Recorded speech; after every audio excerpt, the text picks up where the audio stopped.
Bom dia a todos, aqui é o Pablo Bittencourt, economista-chefe da Fiesp. Vamos fazer uma análise de como os eventos, fatos e dados mais recentes afetam as nossas expectativas sobre o futuro mais recente de grandes variáveis econômicas como juros, câmbio. Bom, acho que assim, a primeira coisa que tem que ter em perspectiva é que o Brasil opera com uma economia que foi muito aquecida, né? A atividade econômica muito forte acabou gerando uma situação em que o próprio Banco Central admite um nível de atividade acima daquele que é capaz de se produzir sem inflação. Então, a atividade, o ritmo de crescimento da atividade está gerando inflação ou deve gerar inflação se continuar nesse ritmo, especialmente no setor de serviços. A gente vem falando muito sobre isso aqui.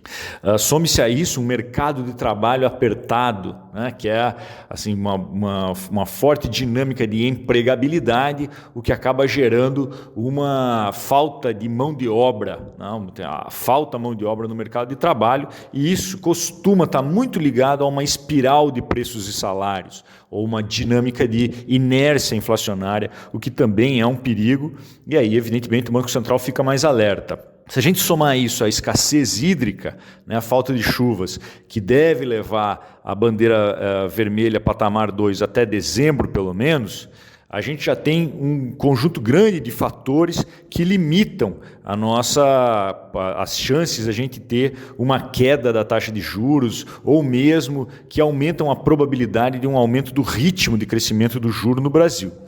Agora tem mais um elemento nessa semana que ganhou potência, que foi a guerra, né? A possibilidade de uma guerra aberta entre Israel e Irã.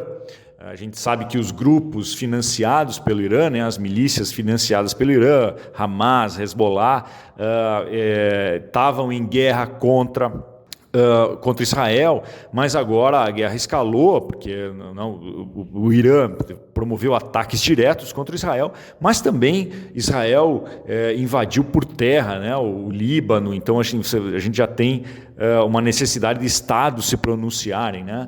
E aí eu acho que a probabilidade de uma guerra fica maior. Isso evidentemente teve um impacto forte sobre preços de petróleo, que elevaram em pelo menos 15% o preço do petróleo de um mês para cá. Evidentemente isso tem impacto sobre a inflação. A gente tinha uma expectativa de que a Petrobras fosse diminuir os preços, há um mês atrás tinha essa expectativa, hoje já não tem mais, né? Hoje a gente já deve manter esse patamar, eventualmente até elevar. Bom, tudo isso encontra, então, né, aquela contínua desconfiança fiscal com a capacidade brasileira de chegar às metas, né? As metas fiscais. Vamos lembrar que a meta para esse ano é uma meta de déficit zero, né, de equilíbrio fiscal. A gente não vai chegar ao déficit zero, mas a gente pode cumprir a meta porque existe a chance de cumprir a meta na parte inferior da banda, né, quer dizer, o 0,25% de déficit, esse seria um cumprimento da meta. Então existe essa chance, mas mesmo alcançando isso, a relação dívida-PIB continua crescendo, especialmente porque houve necessidade de mais gastos nesse ano com gastos extraordinários, né? Rio Grande do Sul, as queimadas, etc., promoveram a necessidade de créditos extraordinários que não entram na meta. Mas especialmente aí eu chamo a atenção das dificuldades que devem ter para o próximo ano, né, para cumprir a meta no próximo ano, porque a probabilidade de a gente ter no próximo ano receitas extraordinárias é bem menor. Então a gente continua com problema fiscal para o ano que vem. Além disso, esses fatores têm limitado assim, significativamente a capacidade do Brasil de ter um benefício cambial derivado da combinação internacional de queda de taxa de juros nos Estados Unidos, queda de taxa de juros na União Europeia, com aumento de juros no Brasil, né? Essa combinação deveria estar levando a uma valorização da moeda brasileira, o que não está acontecendo, especialmente pela combinação de possibilidade de guerra no Oriente Médio e desconfiança fiscal no Brasil. Bom, eu diria que isso pode piorar até o final do ano, porque o final do ano costuma ser um momento de envio de capitais ao exterior. É um momento que as empresas multinacionais remetem lucros e dividendos ao exterior e a gente costuma ter um balanço negativo no último trimestre. Então, a taxa de câmbio deve ficar mais alta mesmo até o final do ano. Isso tudo, evidentemente que câmbio mais alto tem impacto à inflação. Então, eu diria que a gente tem uma combinação que não é muito positiva à inflação, o que me remete a uma maior probabilidade de aumentar o ritmo de crescimento do juro no Brasil na reunião de novembro. Então, a minha perspectiva hoje é de que o juro no Brasil aumente 0,5% na próxima reunião, na reunião do início de novembro. Já nos Estados Unidos, também é bom dizer, né? Nos Estados Unidos a gente tem uma perspectiva hoje de uma diminuição do ritmo de queda, né? A taxa de juros dos Estados Unidos caíram 0,5%, e como os dados de inflação não vieram tão bons, os núcleos de inflação vieram do preços ao consumidor lá vieram um pouco acima do esperado, 0,3%, a expectativa é 0,2%, e os dados de emprego de setembro também vieram forte. Começou a aumentar a noção de que a inflação nos Estados Unidos está morrendo, a inflação está arrefecendo de fato, mas ela não está morta, né? Então é preciso ter mais cautela, e aí está crescendo a probabilidade da próxima queda ser só de 0,25 pontos percentuais. Essa é a expectativa hoje. Então eu diria que, resumindo, a gente tem uma perspectiva de queda de 0,25 nos Estados Unidos e de aceleração do ritmo aqui para 0,5 pontos percentuais. Eu vou chamar a atenção agora no final de dois aspectos que podem gerar uma melhora dessas expectativas para frente. O primeiro deles é que o nível de inflação real no Brasil não tem mostrado surpresas. E quando a gente olha por dentro, os dados por dentro, você tem uma dinâmica relativamente mais benigna, né, do que o esperado. Então você tem núcleos de inflação vindo melhores do que o esperado, especialmente se a gente retira os preços de alimentos, né, que sofreram muito com secas, etc.